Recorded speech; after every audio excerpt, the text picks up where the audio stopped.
मुख्यमंत्र्यांनी सर्वपक्षीय बैठक बोलवावी, ते त्यांचं म्हणणं मांडतील, आम्ही आमचं म्हणणं मांडू, काँग्रेस नेते विजय वडेट्टीवार यांची मागणी।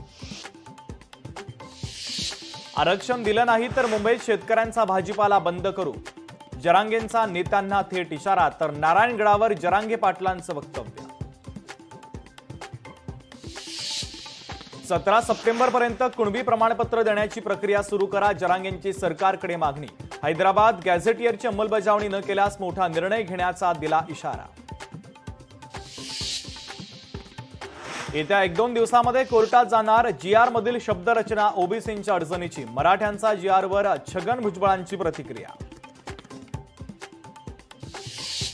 ओबीसी समाजाच्या मागण्यांसंदर्भात मंगळवारी मुंबईत बैठक, मंत्री अतुल सावेंच्या अध्यक्षतेमध्ये होणार बैठक। तायवाडे आणि इतर ओबीसी नेत्यांच्या उपस्थितीमध्ये पार पडणार बैठक।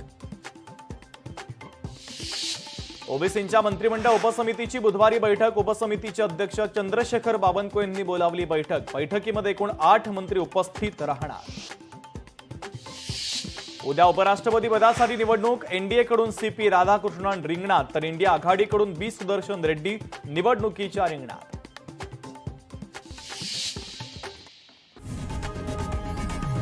लोकशाही मराठी ऐका, पहा, जागरूक रहा।